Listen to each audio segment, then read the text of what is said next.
Assalamualaikum warahmatullahi wabarakatuh. Apa kabar teman-teman mahasiswa? Semoga kita semua dalam keadaan sehat walafiat. Baiklah, sebelum memulai perkuliahan, saya pribadi mengucapkan taqabbalallahu minna wa minkum, minal aizin wal faizin, mohon maaf lahir batin, sekiranya saya mempunyai salah, tentu saja ya, sebagai manusia kita mempunyai banyak kesalahan pada sama. Baiklah, kita langsung saja mulai perkuliahan kita setelah Idul Fitri ya. Terakhir kita sudah membahas bab mengenai bagian-bagian karkas pada unggas. Nah, kalau melihat pada rencana perkuliahan di awal, maka perkuliahan kita kurang lebih atau tinggal 2 pertemuan lagi. Insya Allah pada kesempatan kali ini saya akan menjelaskan mengenai teknologi pengolahan daging unggas. Kemudian nanti di pertemuan akhir nanti kondisional nanti saya akan umumkan kembali teknisnya.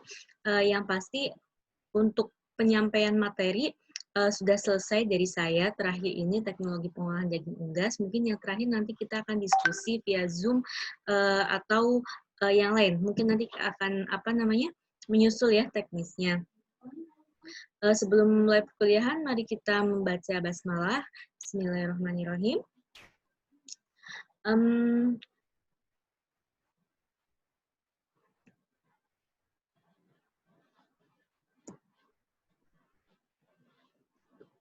Sebentar. Oke. Nah, sebenarnya untuk teknologi pengolahan karkas unggas, sebagian besar teorinya tidak jauh berbeda dengan ketika kita melakukan pengolahan daging sapi atau daging-daging yang lain. Prinsipnya pada prinsipnya sama, hanya saja mungkin ketika teknisnya kita menyesuaikan dengan karakteristik dari karkas unggas yang tentu saja mempunyai perbedaan dengan karakteristik daging sapi.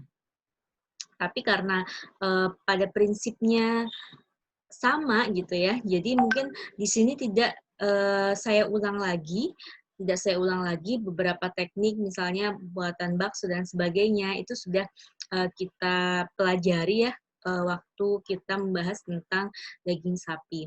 Sehingga di sini akan saya paparkan beberapa saja yang mungkin khas pengolahan pada karkas unggas. Nah, sebelum kita melakukan pengolahan pada daging unggas, tentu saja hal yang paling pertama dan utama kita lakukan adalah melakukan pemeriksaan daging. Nah, mungkin kalau di benak kita kalau pemeriksaan daging itu suatu hal yang kompleks gitu ya, harus ke laboratorium, periksa ini, itu, dan sebagainya, harus menunggu lama dan sebagainya, kapan diolahnya, Bu, gitu. Kemudian bagaimana dengan para ibu rumah tangga yang memang tidak memiliki banyak perlengkapan laboratorium, apakah masih bisa memastikan bahwa daging atau karkas ayam yang dia beli merupakan karkas yang berkualitas gitu ya. Nah, pemeriksaan daging di sini memang kalau secara detail kita harus memperoleh data kualitas daging tersebut, kita harus melakukan pemeriksaan lab dengan beberapa peralatan yang digunakan. Akan tetapi memang ada beberapa hal yang kita bisa memastikan tanpa menggunakan peralatan-peralatan rumit gitu ya. Antara lain ya yang sudah kita pelajari dari awal, bagaimana kita menentukan bagaimana sih ciri-ciri karkas yang baik dari segi warnanya, dari segi penampilannya, mempunyai cacatkah dan sebagainya, kemudian baunya, kemudian tekstur dan sebagainya, seperti itu. Nah, di sini ada beberapa poin-poin yang dipaparkan. Apa sih yang harus diperiksa dari dari sepotong daging atau apa namanya karkas ayam ketika kita akan mengolah. Antara lain yang pertama adalah penampilan. Mungkin kalau penampilan tidak perlu pergi ke lab ya untuk memastikan bahwa unggas tersebut masih dalam keadaan baik. Nah, dari penampilan ini yang semua orang saya rasa bisa apa namanya melakukan. Misalnya kita sudah mempelajari beberapa mutu karkas ya sebelumnya di apa bab bagian-bagian karkas unggas, mutu 1, mutu 2, mutu 3. Penampilan ini ya kita lihat dari sana gitu, bagaimana unggas tersebut, apakah warnanya sesuai, apakah ada bulu dan sebagainya, apakah ada cacat gitu ya, apakah simetris dan sebagainya, itu adalah hal-hal yang kita perhatikan dan termasuk pada poin penampilan. Yang kedua adalah daya mengikat air. Daya mengikat air ini menjadi penting karena merupakan salah satu indikator kesegaran karkas unggas gitu ya. Ketika daya mengikat airnya rendah, artinya dia tidak mempunyai kemampuan lagi untuk menahan air di dalam karkas tersebut, itu menjadi sebuah indikator bahwa karkas tersebut sudah tidak segar. Kalau kita lihat penampakannya mungkin dia akan berair, kemudian karena dia mengeluarkan air terus ya, daya mengikat airnya rendah, sehingga lama-kelamaan karkas tersebut akan jadi kering dan tidak segar. Seperti itu. Kemudian, ini sebenarnya DMA ini memang validnya kita menguji gitu ya, menguji di laboratorium, akan tetapi juga bisa dilihat dari segi penampilan. Kemudian, selanjutnya adalah pH. pH juga menentukan kesegaran daging, pH daging normal. Ketika berlebih, ketika berkurang, itu juga akan mempengaruhi kualitas daging. Ini adalah pH meter khusus daging. Sebentar saya geser gambarnya dulu. Nah, ini pH meter yang digunakan untuk daging. Dimana mungkin agak berbeda ya dengan pH meter pada laboratorium yang dimana sampelnya itu cair, kemudian kita harus celupkan dan sebagainya. Nah, ini pH meter pada daging gitu. Coba nanti dicek lagi ya. Ini sampelnya harus dalam bentuk cair atau bisa ditusuk langsung. Nanti coba di searching juga ya. Saya rasa kalau tidak salah ada khusus untuk pH meter daging yang dia tidak perlu mencairkan sampel daging tersebut. Selanjutnya adalah warna. Warna juga menjadi salah satu indikator kualitas dari karkas unggas. Ketika warnanya kebiruan ya, itu berarti ada ketidakwajaran pada karkas tersebut, kemudian warna merah yang terlalu atau warna pucat dan sebagainya gitu ya. Kita sudah pelajari sebelumnya. Kemudian keempukan kalau kita mau memperoleh data yang valid memang kita harus ke laboratorium, tapi bisa dilakukan dengan manual. Coba kita menyentuh daging tersebut gitu ya. Apakah teksturnya empuk atau keras dan sebagainya gitu. Dan memang akan lebih valid ketika daging tersebut tidak dalam keadaan beku, karena kalau dalam keadaan beku ya pasti keras gitu ya, dan kita tidak bisa menentukan nanti setelah dicairkan ini daging tersebut masih dalam kondisi bagus atau tidak. Selanjutnya adalah cooking loss. Nah, untuk cooking loss ini mungkin bukan sebelum diolah ya. Kalau cooking loss kita lebih kita dapatkan datanya itu biasanya setelah diolah. Nah, daging dengan kualitas karkas yang rendah akan memiliki cooking loss yang cukup tinggi gitu. Apalagi beberapa yang diisukan seperti gelonggongan ditambah dengan disuntik cairan dan sebagainya, itu tentu akan mempengaruhi cooking loss ini.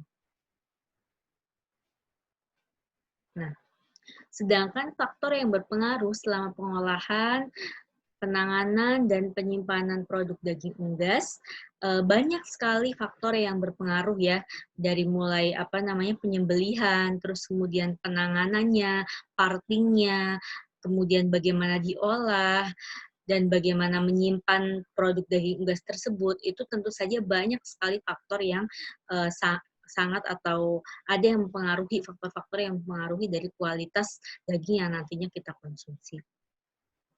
Saya di sini merumuskan beberapa faktor yang urgent gitu ya, yang utama, yang sangat mempengaruhi selama pengolahan, penanganan, dan penyimpanan. Antara lain yaitu kesesuaian bahan dengan teknik pengolahan. Itulah manfaatnya kita belajar teknologi pengolahan pangan hewani ini, khususnya di bab pengolahan daging unggas. Jadi antara bahan dan teknik pengolahan. Kita belajar kemarin ya, bagian karkas yang ini lebih cocok diolah menjadi apa, lebih cocok dengan teknik pengolahan bagaimana. Nah, dengan teknik pengolahan yang pas dengan karakteristik dari bahan tersebut, tentu saja akan menghasilkan produk yang tepat gitu, yang berkualitas dibandingkan dengan teknik pengolahan yang tidak memperhatikan karakteristik dari bahan yang diolah. Selanjutnya yaitu suhu. Suhu tentu saja sangat berpengaruh ya, karena sebagian besar reaksi-reaksi itu menggunakan suhu sebagai perkusornya gitu ya, sebagai katalisnya. Kemudian teknik pengolahan tadi sama seperti yang di atas, dan penyimpanan. Penyimpanan beku, berapa suhu yang sesuai untuk karakteristik daging ini, karakteristik daging sapi, unggas, dan sebagainya. Selanjutnya adalah pengemasan. Pengemasan merupakan salah satu faktor yang cukup penting gitu ya. Ketika kita sudah menyembeli sesuai dengan aturan, kemudian mengolah dan sebagainya sesuai dengan karakteristik bahan, teknik pengolahannya bagus, akan tetapi di saat pengemasan tidak sesuai gitu ya, tidak bisa melindungi si produk ini dari kontaminasi luar, maka tentu saja ketika sampai di konsumen, maka produk tersebut sudah tidak berkualitas lagi gitu ya, sehingga pengemasan ini merupakan salah satu yang sangat urgent. Oleh karena itu, kalau bahas pengemasan ini tersendiri gitu ya, panjang gitu, dan ada mata kuliah sendiri ya mengenai teknik-teknik pengemasan, dan sudah banyak sekali berkembang sekali teknologi pengemasan, dari mulai yang smart packaging, intelligent packaging, bagaimana kita bisa mengetahui daging ini sudah tidak segar lagi, itu bisa kita ketahui dari indikator-indikator di pengemasan dan sebagainya. Itu sudah sangat berkembang sekali teknologi pengemasan ini. Selanjutnya yang juga tidak kalah penting adalah higien dan sanitasi. Seberapapun tepatnya teknologi pengolahan gitu ya, teknik pengolahan yang kita pakai, ketika kita tidak memperhatikan kebersihan, higien, dan sanitasi ataupun kontaminasi dari luar, tentu saja kita akan menghasilkan produk yang mungkin secara palatabilitas atau sensori diterima oleh konsumen, akan tetapi secara keamanan pangan itu tidak sesuai begitu ya. Jadi memang higien dan sanitasi ini arahnya lebih ke keamanan pangan. Begitu. Selanjutnya adalah pengetahuan dan keterampilan karyawan. Ini khusus untuk yang skala industri gitu ya, baik home industri maupun industri yang sudah besar gitu ya. Maka keterampilan dan pengetahuan dari karyawan itu sangat penting, karena memang yang langsung berhubungan dan mengolah dari produk tersebut adalah karyawan, bukan atasan kan ya, sehingga memang terus dilakukan pengembangan ataupun pengayaan keilmuan atau keterampilan bagi para karyawan yang memang mengolah produk tersebut. Dan ini semua sebenarnya ya, faktor-faktor ini dapat terpenuhi dengan baik ketika memang kita memperhatikan rule gitu ya, rule yang biasa kita pakai dalam pengolahan.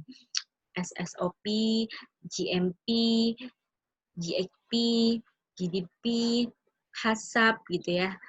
Saya kira sudah dapat ya beberapa materinya, bagaimana ketika di industri ada pasti yang namanya SOP dalam pengolahan, sebelum memegang, misalnya sebelum masuk ruang produksi, bagaimana sanitasi karyawan dulu, kemudian pakaian yang digunakan, apa yang diolah dulu, bagaimana dengan peralatannya, apa yang dilakukan, dan setiap itu semua sudah apa ya, sudah dirancang dan sudah baku di sebuah industri gitu ya, sehingga menghasilkan produk yang memang kualitasnya ini bisa terjaga terus seperti itu. GMP, HACCP juga, dokumen-dokumen HACCP semuanya terlaksana dan sebagainya, gitu ya. Dan khusus untuk yang memang pasarnya Muslim gitu ya, tentu saja dengan memperhatikan juga syariat gitu ya, bagaimana bahan-bahan yang digunakan itu sesuai dengan syariat Islam, kemudian pengolahannya, peralatannya dan sebagainya. Pun untuk industri-industri yang memang ingin memperoleh sertifikat halal. Nah, ini beberapa catatan saja mengenai pengolahan daging unggas. Yang pertama, bahan dengan kadar lemak tinggi rentan terhadap penyikan ya. Yang namanya lemak gitu ya, sangat rentan dengan yang namanya oksidasi, atau dia akan bereaksi ketika di suhu ruang, ketika di luar bereaksi dengan oksigen akan terjadi oksidasi, dan oksidasi inilah yang akan memicu berbagai perubahan kimiawi pada produk tersebut, seperti perubahan aroma, warna berubah, nilai nutrisi juga berubah, dan termasuk salah satunya adalah karkas unggas ini. Kita bisa perhatikan atau kita bisa coba ketika karkas unggas tersebut kita diamkan misalnya di suhu ruang gitu ya, setelah beberapa lama pasti banyak yang berubah, banyak yang terjadi perubahan yang cukup signifikan pada karkas unggas tersebut. Itu artinya memang karkas unggas memiliki kadar lemak yang cukup tinggi juga, kadar air yang cukup tinggi juga, sehingga memang rentan terhadap reaksi oksidasi. Kemudian suhu pengolahan dan suhu penyimpanan. Ini ya, sudah dari awal kita bahas yang namanya suhu pengolahan harus disesuaikan dengan bahannya, kemudian penyimpanannya juga, bagaimana penyimpanan beku, bagaimana thawing, dan sebagainya. Kemudian pengemasan, ini tadi ya, relate-nya dengan poin-poin tadi, untuk mempertahankan mutu produk dan memperpanjang umur simpan. Kemudian higien tadi, hubungannya dengan kontaminasi, dan kontaminasi juga akan mempengaruhi daya simpan dan keamanan pangan. Faktor kerusakan fisik selama penanganan seperti benturan, kerusakan kemasan itu juga akan mempengaruhi mutu dari produk unggas tersebut. Nah, ada salah satu teknik yang hampir sebagian besar kita lakukan pada karkas unggas ya, yaitu marinasi. Nah, kalau ibu-ibu nih hafal biasanya ya marinasi. Marinasi itu adalah sebuah proses perendaman daging ya, daging unggas dalam bahan marinade. Jadi bahannya namanya marinade sebelum diolah lebih lanjut. Jadi dia suatu proses perantara sebelum diolah lebih lanjut. Nah, marinade ini sendiri nanti ada beberapa macam tergantung dari jenis marinasi itu apa. Tujuannya apa? Tujuannya pertama untuk pengawetan. Tadi karena karkas unggas itu sangat rentan dengan oksidasi, kontaminasi, dan sebagainya. Ketika kita biarkan lama sebelum diolah, maka akan menurun kualitasnya. Sehingga perlu adanya suatu teknik antara bahan yang masih mentah dengan sebelum diolah. Kemudian meningkatkan nilai sensori. Ternyata bahan-bahan marinade ini juga selain berfungsi mengawetkan, dan bisa juga berfungsi sebagai memperbaiki flavor, warna, kelembaban, tekstur, dan sebagainya. Kemudian juga meningkatkan sifat fungsional dari daging seperti daya mengikat air tadi ya, pH, terus kemudian stabilitas. Nah, beberapa sistem marinasi diperkenalkan sesuai dengan jenis bahan yang digunakan atau sesuai dengan marinade-nya tadi ya. Antara lain yang pertama, sistem marinasi berbasis garam fosfat. Jadi dia menggunakan garam saja. Bahan yang digunakan NaCl ya, garam dapur, atau juga bisa dikombinasi dengan natrium tripolifosfat, natrium laktat, natrium diasetat dan sebagainya. Atau di rumah tangga biasa cuma pakai garam dapur, itu sudah dinamakan sistem marinasi berbasis garam. Nah, si natrium fosfat ini akan membantu memperbaiki daya mengikat air dari si daging, sehingga ketika diolah, cooking loss-nya atau susut masaknya relatif lebih kecil dibandingkan dengan yang tanpa diberi garam gitu. Jadi kalau misalnya kita lagi sibuk nih, sudah beli daging ayam, kemudian ada hal yang harus kita lakukan terlebih dulu, ya sudah, campurkan saja dengan garam dapur gitu ya. Itu akan lebih mempertahankan mutu dari karkas tersebut sebelum diolah. Kemudian juga mempertahankan kesan juiceness ya, karena tadi daya mengikat airnya juga dipertahankan. Sehingga rendemennya nanti akan lebih banyak. Serta dari segi flavor juga dia akan lebih gurih ya dibandingkan dengan tanpa marinade. Yang kedua adalah marinasi berbasis asam. Bahannya natrium laktat, kalium laktat, kombinasinya. Itu yang asam-asam. Atau kalau misalnya ibu rumah tangga bisa dengan cuka atau dengan jeruk gitu ya, dengan air jeruk nipis dan sebagainya. Nah, sebenarnya marinasi berbasis asam ini tujuannya lebih ke menekan laju pertumbuhan bakteri yang secara alamiah ada di dalam karkas unggas maupun bakteri-bakteri yang singgah selama proses sebelumnya. Atau di sini yang paling banyak biasanya adalah Listeria monocytogenes. Nah, bakteri-bakteri ini akan dihambat pertumbuhannya atau dipaksa untuk berkurang gitu ya jumlahnya dengan ditambahkan asam pada karkas unggas. Kenapa? Karena bakteri-bakteri tersebut tidak tahan atau peka gitu ya, tidak tahan dengan kondisi asam dari bahan marinade tersebut ya. pH-nya turun, daya mengikat airnya juga turun. Ini kelemahannya, daya mengikat airnya turun. Kalau tadi dengan garam, daya mengikat airnya naik sehingga rendemennya cukup tinggi. Kalau ini daya mengikat airnya bisa turun dengan penambahan asam.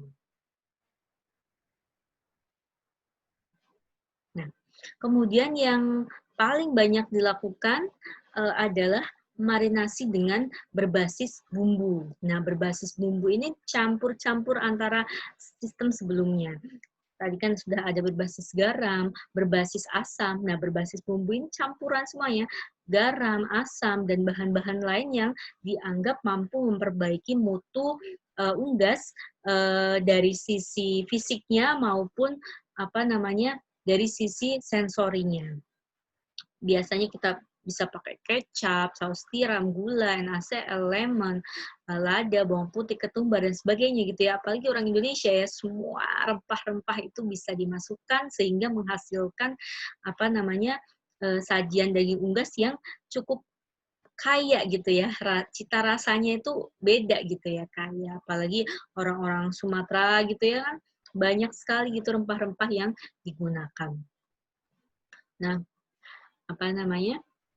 ternyata marinade dengan berbasis bumbu ini dianggap sistem atau metode yang paling baik digunakan dibandingkan dengan metode sebelumnya yang berbasis garam maupun asam. Karena selain dapat memperbaiki sifat fisik daging, seperti meningkatkan keumpukan, susut masaknya juga bisa jadi turun karena ditambahkan garam, tentu saja dengan adanya campuran-campuran bumbu tadi, karakteristik sensorinya juga meningkat gitu ya, sehingga makin meresap bumbu-bumbu tersebut dan ketika diolah maka rasa dari unggas tersebut akan semakin lezat, semakin kaya. Kemudian juga dapat menurunkan senyawa heterosiklik amin dan menurunkan oksidasi lemak. Dan ternyata bagus untuk fungsional dari karkas unggas itu sendiri gitu ya. Yang kita tahu berbagai macam rempah-rempah itu kan selain antibakteri, dia juga punya antioksidan, dia punya berbagai macam senyawa bioaktif yang mungkin terkandung yang ketika bahan tersebut digunakan sebagai marinade maka akan meresap ke dalam unggas itu sehingga ketika dimakan akan berdampak memberikan manfaat pada tubuh kita. Selain itu tentu saja untuk menurunkan pertumbuhan bakteri, karena tadi ya banyak dari bahan-bahan kita ya, rempah-rempah kita merupakan bahan yang memiliki senyawa antibakteri. Nah, proses marinasi yang baik itu harus memperhatikan beberapa hal, antara lain karakteristik daging dan marinade. Tadi ya, marinade-nya karakteristik bagaimana? Dari segi rasa, ketika dipadu-padankan, bagaimana rasanya, berapa takaran yang harus digunakan, gitu ya. Kemudian kondisi proses waktu marinasi, pastikan dagingnya segar, pastikan semua higiennya tetap ada, kemudian berapa lama waktunya juga harus dipertimbangkan. Berapa lama kita akan memarinate, jangan terlalu lama dan jangan terlalu sebentar. Terlalu sebentar, bahan-bahan marinade tersebut belum terserap sempurna ke dalam daging unggas. Ketika terlalu lama juga malah menurunkan kualitas dari daging yang akan kita olah. Nah, itu tadi seputar marinasi, teknik pengolahan awal gitu ya, teknik pengolahan awal yang biasanya kita lakukan untuk memperbaiki karakteristik daging sebelum diolah lebih lanjut. Selanjutnya adalah, ini juga khas biasanya dilakukan pada daging unggas, khususnya dalam pembuatan nugget. Ada yang namanya coating gitu ya. Coating itu melapisi gitu ya. Coating, melapisi. Nah, dalam teknik coating ini ada dua bahan yang akrab digunakan, yang pasti digunakan, antara lain istilahnya adalah butter dan breading. Apa itu bedanya butter dan breading?